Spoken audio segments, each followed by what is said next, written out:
Hello, c'est HR, votre chroniqueur. Alors aujourd'hui, je vais vous parler de la série Cross, disponible sur Prime Video. Si vous êtes comme moi, fan des aventures de Mr. Cross au cinéma, cette série est naturellement pour vous. Avant d'aller plus loin, n'oubliez pas, si vous n'êtes pas abonné, pensez à le faire, pensez à activer la petite cloche et surtout, pensez à mettre dans les commentaires votre ressenti sur cette série. Let's go! Qu'il ne se connaît lui-même. Alors tout d'abord, sachez que cette série Cross est une série américaine, créée par Ben Watkins, adaptée des romans de James Patterson. Romans qui mettent en vedette le personnage Alex Cross. Déjà apparu dans plusieurs films, notamment Le Collectionneur et Le Masque de l'Araignée, avec l'interprétation de Morgan Freeman. Alors l'histoire de cette série est la suivante. Alors le point de départ de cette série est le suivant. Nous suivons donc le personnage Alex Cross, qui est lieutenant de la police métropolitaine de Washington, et également diplômé en psychologie et en médecine légale. Malgré qu'il soit très impliqué dans son travail, depuis la perte de son épouse, il est devenu un père extrêmement dévoué pour ses deux enfants. Ceci dit, cela ne l'empêche pas d'être hyper actif dans son travail et d'assurer avec son ami et coéquipier Jack Thompson des enquêtes très prenantes. Mais cela n'empêche pas qu'il est constamment tiraillé par les souvenirs du meurtre de son épouse, survenu 1 an plus tôt.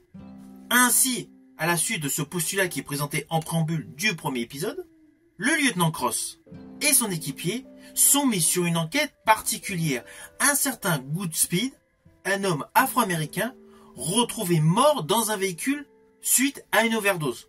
Alors, le postulat de base, on va se dire, c'est assez simple.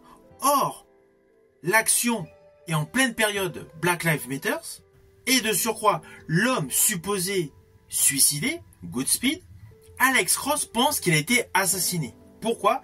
Tout simplement car celui-ci est retrouvé dans sa voiture, le crâne rasé. Petit détail, mais qui a une sacrée importance, qui va être justement le déclencheur de l'enquête principale de cette série. Retrouvé dans sa voiture, victime d'une overdose. Il est mort après avoir mangé. Pas d'un suicide. L'a retrouvé mort, son Ils ont crâne été était tués pour rasé. étouffer ce qui est arrivé.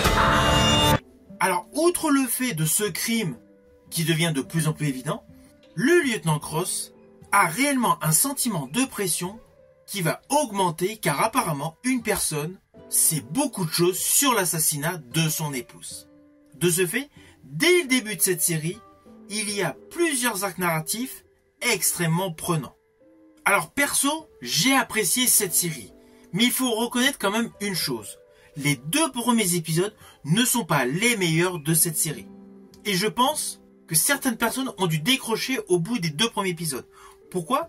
Tout simplement parce que l'introduction est longue. L'histoire est lente à démarrer et la présentation des différents protagonistes importants est légèrement scabreux. Ceci dit, à partir de l'épisode 3, la série prend une autre dimension, principalement avec l'arc narratif autour de la personne qui sait des choses sur l'assassinat de l'épouse d'Alex Cross. J'estime vraiment que la série prend une dimension supérieure à partir de cet instant.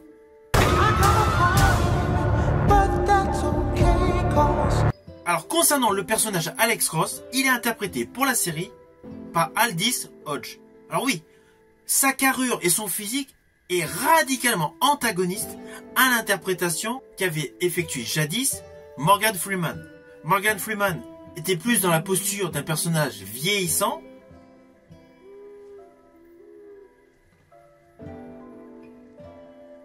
tandis que l'interprétation d'Aldis Hodge est dans la jeunesse. Et parallèlement à l'autre interprétation du personnage Alex Cross au cinéma par Tyler Perry, How are you gonna convince me to leave Detroit? The National Guard and a drink. l'interprétation d'Aldis Hodge nous dévoile quelqu'un de beaucoup plus sportif. De ce côté-là, il y a une réelle innovation scénaristique à l'interprétation du personnage Alex Cross. Nous avons donc un homme plus jeune, un homme plus sportif, avec 2 enfants. Ça, c'est le point de départ qui est différent. Mais cela apporte de la fraîcheur, de la nouveauté à ce personnage. Sinon, comme dans les bouquins et dans les films, le personnage Alex Cross est quelqu'un de futé, de rusé et de très réfléchi. À partir de petits détails, il arrive à dénouer des trucs de dingue. Et forcément, face à lui se retrouve un tueur impitoyable, avec des motivations assez étonnantes. Alors oui, la série est extrêmement sombre. Je ne suis pas un monstre. Je ne tue pas pour le plaisir. Tu vas faire partie d'un chef-d'œuvre. Et quand j'aurai fini, le monde connaîtra la vérité. Les films l'été, les romans le sont, donc naturellement la série est très sombre. Avec ici et là des éléments de frayeur qui vont s'instaurer, qui sont certes distillés au fil des différents épisodes, mais qui assurent une tension haletante du début jusqu'à la fin. La série complète, en fait, est réellement conçue comme un film. Je rajouterai concernant le casting que tout l'acting est bon. Toutes les actrices et acteurs de cette série croient en leur personnage et du coup cela se voit. Chaque épisode nous permet d'être en totale immersion avec l'histoire. Alors oui, les 2 premiers épisodes étaient un peu lents, mais à partir de l'épisode 3, la série a atteint un level supérieur. Un level qui va vous permettre de vous plonger dans cette histoire très prenante. Alors oui, elle est prenante, il y a des petits éléments de frayeur, des petits éléments horrifiques, mais on ne va pas du tout basculer dans le glauque. Vous ne verrez aucune scène à la Seven. Pourtant, il y a une table de torture, c'est évident. Mais la série reste assez dynamique, assez thriller pour ne pas basculer dans le gore. Alors la grosse plus-value à ces 8 épisodes, c'est qu'en fait, à chaque épisode, il y a de nouveaux indices, mais il y a également des twists. De ce fait, l'histoire semble innovante d'épisode en épisode. Alors oui, il y a le fil conducteur principal, avec l'enquête principalement menée par le personnage Alex Cross, avec naturellement le psychopathe impitoyable. Alors oui, je ne veux pas trop dévoiler pour l'instant par rapport au personnage du psychopathe, si vous n'avez pas commencé à regarder la série.